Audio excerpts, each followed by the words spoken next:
히브리서 9장 26절부터 28절까지 우리 함께 읽겠습니다. 같이 읽습니다. 그리하면 그가 세상을 창조한 때부터 자주 고난을 받았어야 할 것이로되 이제 자기를 단번에 제물로 드려 죄를 없이 하시려고 세상 끝에 나타나셨느니라.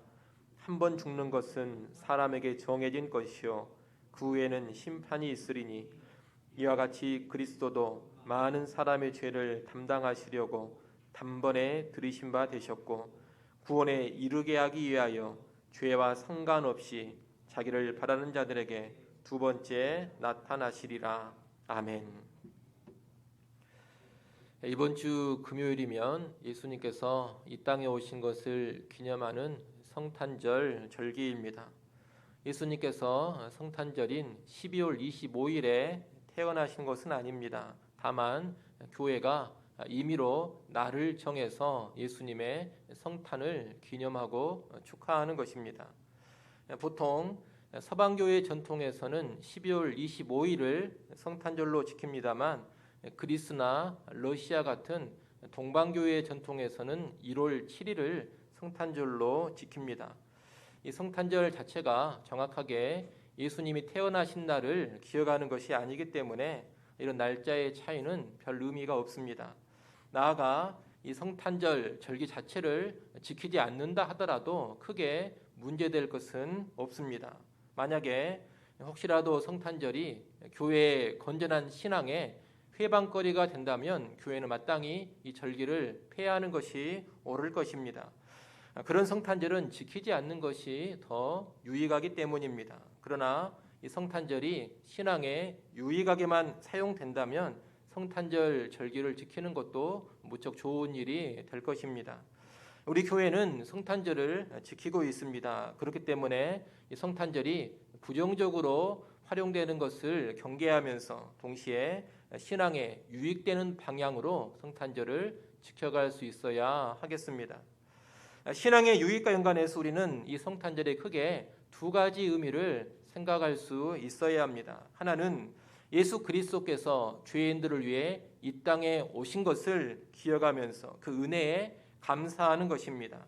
예수님께서 2000년 전에 이 땅에 오셨습니다. 그것을 처음 오심, 초림이라고 하는데 성탄절에는 죄인들을 위해 초림하신 예수님의 은혜와 사랑에 대한 감사가 있어야 한다는 겁니다. 또 하나는 그 예수 그리스도께서 다시 오실 것을 기다리며 소망하는 모습이 있어야 합니다. 초림하신 예수님은 십자가에서 죽으시고 부활 승천하신 후에 내가 다시 오겠다 그런 약속을 주셨습니다. 그 약속대로 다시 오실 예수님 곧 재림하실 예수님에 대한 소망이 이 성탄절에는 있어야 합니다.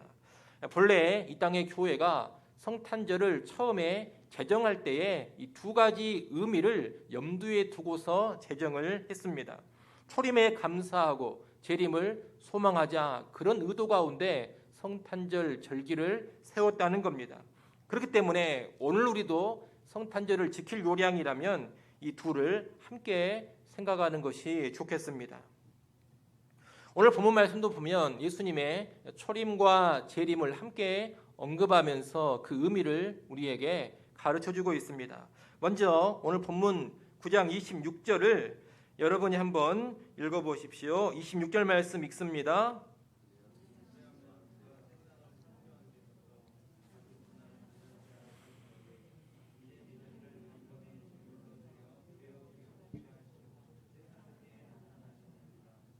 아멘. 이 말씀은 예수님의 초림의 의미를 알려주고 있습니다. 맨 뒤에 세상 끝에 나타나셨느니라 이 구절로 인해서 오해를 할 수가 있겠습니다만 여기서 말하는 세상 끝은 예수님의 초림으로 시작되는 말세를 의미하는 것입니다. 세상의 역사는 예수님이 초림하면서부터 후반부로 접어들었습니다. 그래서 예수님의 초림부터를 세상의 끝날 말세라고 부릅니다. 그런 의미에서 이 초림을 세상 끝에 나타나셨다 이런 표현으로 말하고 있는 겁니다. 그러면 세상 끝 곧 말세에 예수님께서 초림하신 이유가 무엇입니까? 왜 예수님께서 동정녀 마리아를 통해 성령으로 잉태되어 오셨습니까? 자기를 단번에 제물로 드려 죄를 없이 하시려고 오셨습니다. 자기를 단번에 제물로 드려 죄를 없이 하시려고 오셨다. 여러분, 이 구절은 아주 많은 의미를 담고 있는 깊은 구절입니다. 자기, 단번, 제물, 죄를 없이 함, 이런 표현 하나하나가 구원에 관하여서 아주 깊은 진리를 가르쳐주고 있습니다.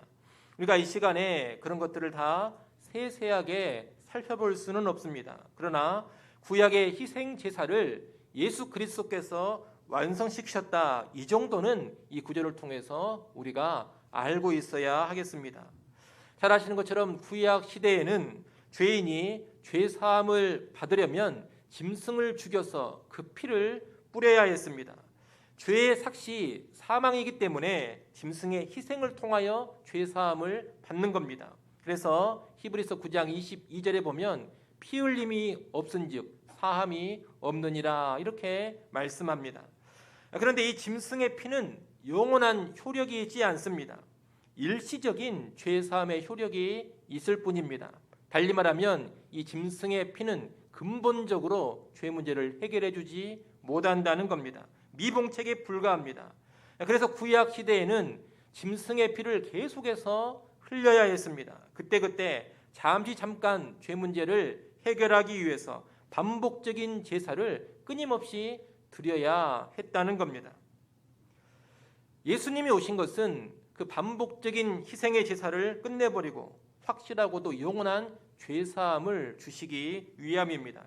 달리 말하면 죄 문제를 이제 근본적으로 해결하시려고 예수님이 오셨습니다. 예수 그리스도는 본래 그 신분이 어떤 분이냐? 성자 하나님이신 분입니다.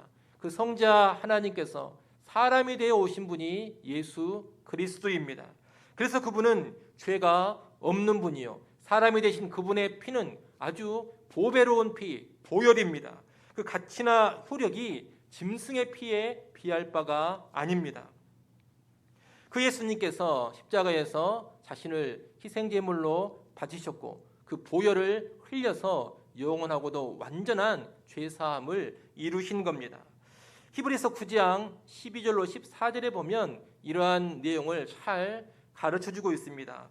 우리가 히브리서 9장 12절 말씀만 한번 읽어보겠습니다. 히브리서 9장 12절 함께 읽습니다. 염소와 송아지의 피로 하지 아니하고 오직 자기의 피로 영원한 속죄를 이루사 단번에 성소에 들어가셨느니라. 아멘. 이 그리스도의 피는 짐승의 피와 차원이 다릅니다. 하나님이신 분의 피이기 때문입니다. 짐승의 피와는 이렇게 급이 다르기 때문에 단 한 번의 희생으로 완전하고도 영원한 죄사함을 이룬 것입니다. 그래서 단번에 단 한 번의 제물로 드린다, 이런 표현을 하는 겁니다. 예수님은 이 단번의 희생으로 영원한 속죄를 이루기 위해 오셨습니다. 그분은 사실 십자가의 죽음을 목표로 해서 오신 겁니다. 이것을 잘 보여주는 것이 마가복음 10장 45절입니다. 아주 유명한 말씀입니다만 다시 한번 이 말씀을 우리가 보겠습니다. 마가복음 10장 45절 말씀 우리 함께 읽습니다. 인자가 온 것은 섬김을 받으려 함이 아니라 도리어 섬기려 하고 자기 목숨을 많은 사람의 대속물로 주려 함이니라. 아멘. 인자는 예수님께서 자기 자신을 가리키는 표현인데, 인자 예수님이 왜 오셨다고 합니까? 자기 목숨을 많은 사람의 대속물로 주려고 오셨다고 합니다. 여기서 대속물이라는 것은 죄를 위해서 대신 죽는 희생 제물을 의미합니다. 예수님 말씀이 무엇입니까? 나는 내 자신을 죄를 위한 희생 제물로 바치려고 이 땅에 왔다는 겁니다. 한마디로 십자가에 죽으려고 내가 왔다. 이것이 예수님의 말씀입니다. 여러분, 사람들 가운데, 수많은 인생들 가운데 죽으려고 태어났다 이렇게 말하는 사람이 누가 있습니까? 다들 어떻게 한번 잘 살아보려고 태어났다, 이렇게 한번 살고자 한다, 이런 말들을 하지 않습니까? 여러분 자신도 자신을 생각할 때 어떻게 하면 잘 살까 이것을 생각하지, 나는 죽으려고 이 땅에 존재하고 있다, 이런 분은 없을 겁니다. 그러나 예수님은 이 땅에 오신 목적을 뭐라고 규정하시느냐? 나는 살려고 온 것이 아니라 죽음 그 자체를 목표로 해서 왔다. 이렇게 말씀하시는 겁니다. 죄인들을 위하여, 다시 말해 우리를 위해서 십자가에 죽으려고 오신 것, 그것이 바로 예수님이 이 땅에 오신 최고의 목적입니다. 여러분, 본래 성자 하나님이신 분이 죄인된 우리를 위해서 하늘의 보좌를 버리고 오셨습니다. 전능하신 하나님께서 연약한 아기로 오셨습니다. 죄는 없으셨지만 나와 똑같은 인간으로 세상의 모든 풍파와 질고를 다 겪으며 사셨습니다. 그리고 결국에는 죄인된 우리를 위해서 십자가에서 고난을 당하시고 죽으셨습니다. 이를 통해 우리에게 영원하고도 완전한 죄사함을 주신 겁니다. 이것이 초림을 통하여서 이루어진 일입니다. 성탄절은 바로 초림을 통해 이루어진 이 사실을 기억하면서 감사하는 절기인 것입니다.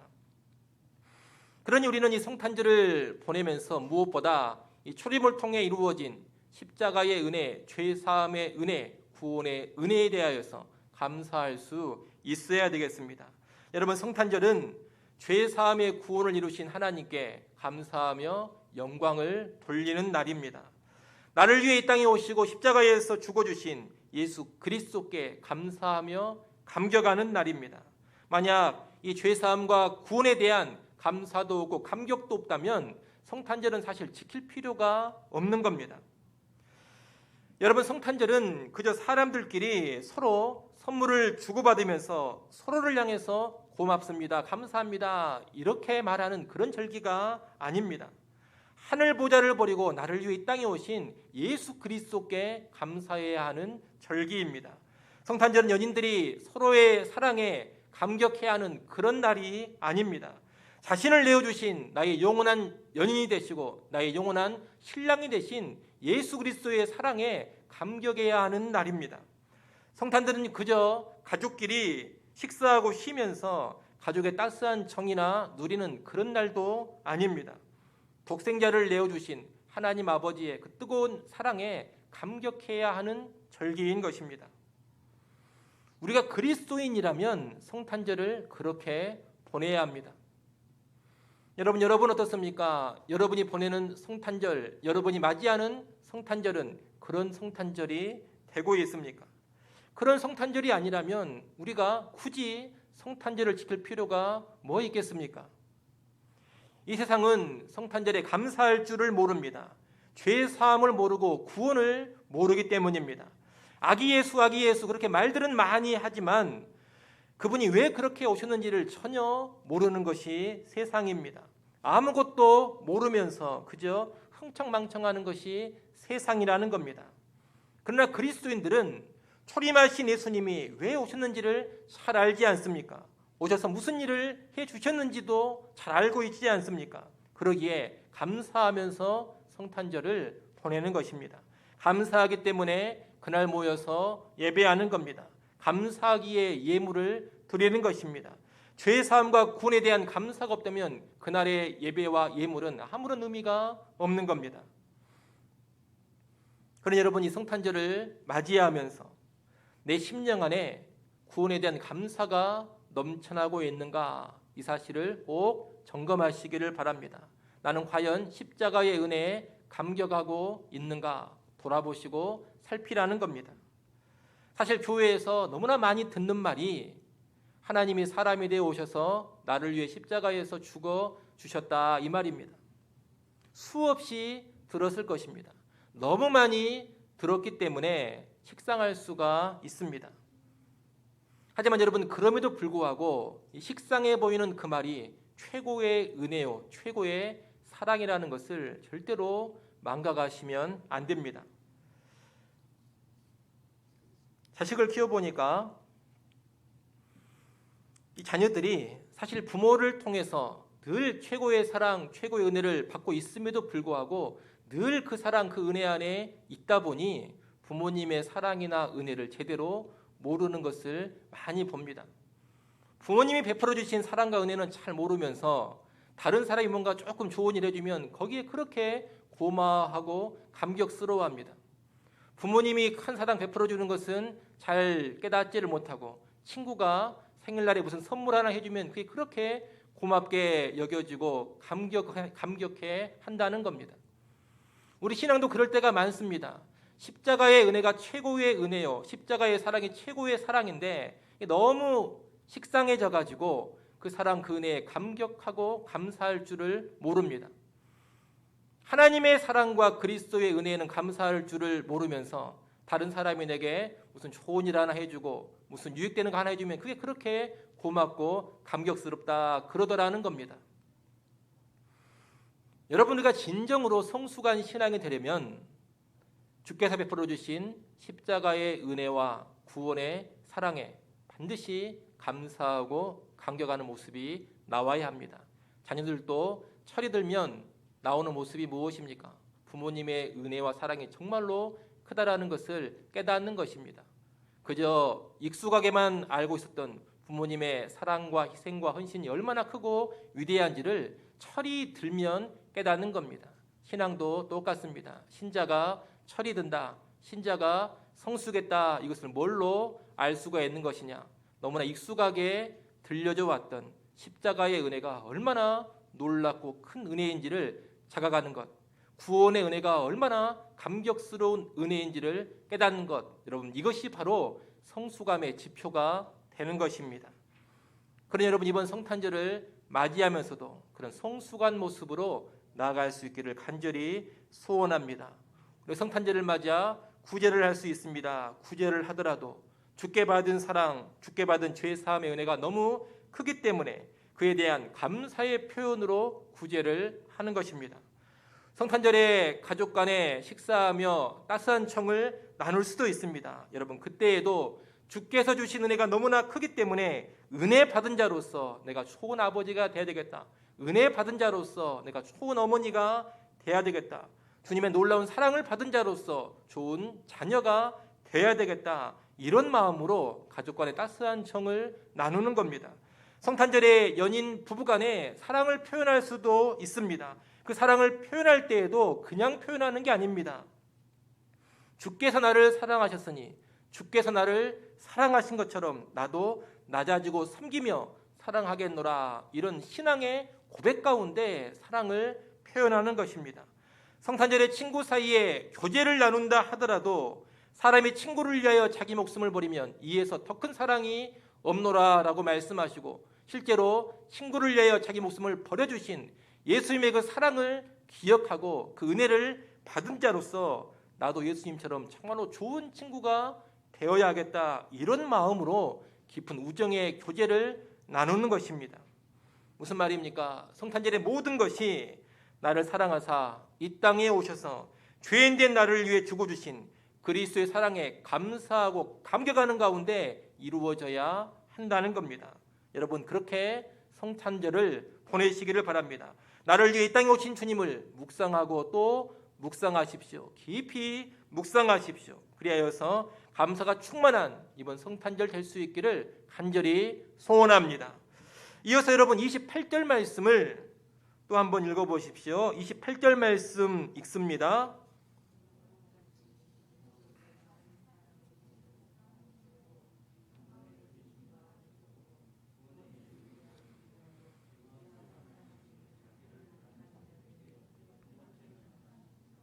아멘.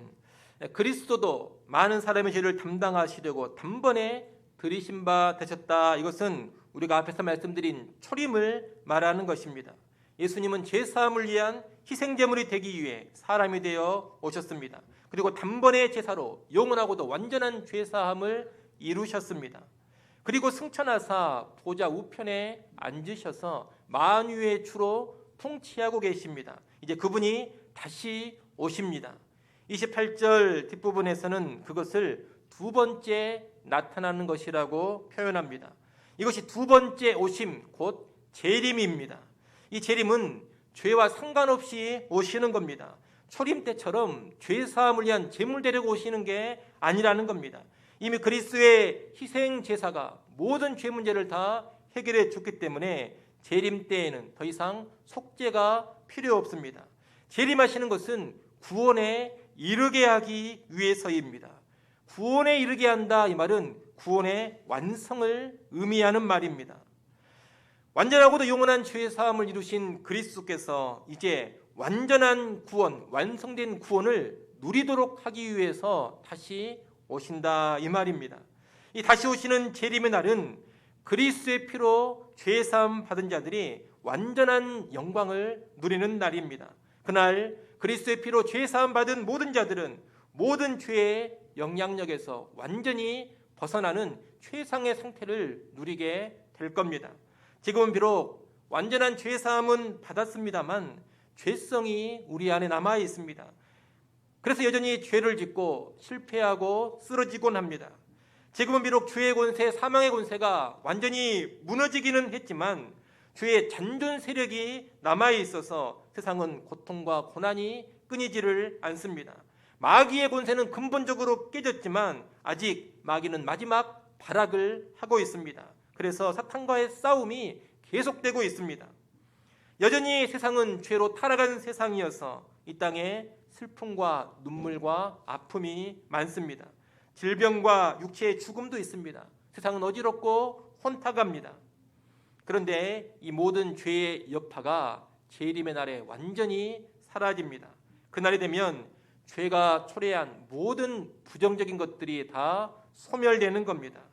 초림을 통해 이루신 죄 문제 해결을 재림의 날에 이제 완전히 드러내 보이시는 겁니다. 여러분, 그래서 재림의 날이 되면 우리는 큰 기쁨과 평강과 영광을 누리게 됩니다. 아픔도 슬픔도 다 사라지게 됩니다. 질병도 죽음도 사라집니다. 온 세상이 새로워지면서 영광과 기쁨과 평강을 누리게 되는 겁니다. 우리가 흔히 말하는 낙원, 유토피아, 이상적인 세상이 재림을 통해 펼쳐지게 된다는 겁니다. 여러분, 재림의 날 예수 그리스도의 초림을 통해 성취된 구원이 완전히 구현됩니다. 그래서 이 초림은 반드시 재림과 쌍을 이루어야 합니다. 초림을 통해 이루어진 구원이 재림을 통해서 완전히 누려지기 때문입니다. 그래서 초림의 은혜를 누렸던 초대교회 신자들은 언제나 재림을 대망했습니다. 초림을 통해 누린 그 은혜를 완전히 누리게 될 그날을 간절히 소망했다는 겁니다. 그러니 오늘 우리도 초림하신 예수님을 통해 죄 사함의 은혜를 누렸다면 이 재림을 대망할 수 있어야 되겠습니다. 특별히 이 재림과 연관해서 우리 신자들은 두려워할 것이 없음을 분명히 알아야 됩니다. 오늘날 재림 그러면 왠지 불안하고 찝찝하고 무서운 것으로 생각을 합니다. 재림을 모든 신자들이 너무나 부담스럽게만 생각합니다. 여러분은 어떻습니까? 재림 그러면 부담스럽게 다가옵니까? 기쁨으로 다가옵니까? 오늘 많은 신자들이 재림을 불편하게 생각합니다. 그래서 내 사는 동안에는 재림이 좀 없었으면 좋겠다, 이런 신자들이 많은 것 같습니다. 그러나 여러분, 우리가 예수 믿는 신자라면 재림은 좋은 것입니다. 기쁘고 즐거운 일입니다. 아주 들뜬 마음으로 기대할 것이 재림이라는 겁니다. 왜 그렇습니까? 예수 믿는 우리에게 재림은 죄를 바라고 심판하는 그런 날이 아니기 때문입니다. 신자들에게 있어서 재림은 죄와 상관없이 오시는 겁니다. 초림하셔서 십자가를 통해 죄 문제를 완전히 해결해 주셨습니다. 예수 그리스도를 믿는 자에게는 더 이상 정죄함이 없습니다. 예수 믿는 신자들에게 있어서는 정죄함이 없기 때문에 재림의 날 무슨 죄를 추궁하고 죄를 따지면서 벌하고 형벌하고 심판하는 그런 일은 없다, 이 말입니다. 그래서 28절 말씀에 보면 뭐라고 합니까? 죄와 상관없이 자기를 바라는 자들에게 두 번째 나타나신다, 그렇게 말하지 않습니까? 여러분, 초림하신 예수 그리스도를 나의 구주로 믿고 영접하셨습니까? 예수 그리스도께서 십자가에서 나의 모든 죄를 대신 지시고 죽으시고 부활하신 것을 믿습니까? 그분을 나의 구원자, 나의 주님으로 믿고 의지하고 계십니까? 열매 맺는 참된 믿음의 소유자이십니까? 그렇다면 재림은 결코 무서워할 것이 아닙니다. 찝찝해할 것도 아닙니다. 오히려 재림은 우리에게 놀라운 영광의 날이 될 것입니다. 그 놀라운 영광을 누리게 되는 날이 재림이라는 것을 아시고 여러분 재림을 기뻐하시고 기대하시고 소망하시기를 바랍니다. 잘못된 이단적인 교훈이 판을 치고 있기 때문에 재림이 괜히 부담스러운 일이 되고 있습니다만 정통 교회에서 재림은 결코 불편하거나 부담스러운 일로 가르치지 않습니다. 바른 교회라면 참된 믿음을 가진 신자들은 재림을 기뻐해야 될 그런 날로 가르치는 겁니다. 이를 꼭 기억하시고 재림을 기뻐하시고 환영하시고 기대하시고 소망하시기를 간절히 소원합니다. 여러분 성탄절을 통해서 아기 예수만 보지 마십시오. 영광 중에 다시 오실 만왕의 왕 예수를 바라보십시오. 성탄절에 초림과 더불어서 재림의 소망을 함께 품으십시오. 성탄의 기쁨과 더불어 더 큰 재림의 기쁨을 간절히 사모하십시오. 그래서 이번 성탄절이 재림의 소망으로도 충만한 그런 성탄절 될 수 있기를 간절히 축원합니다. 기도하겠습니다.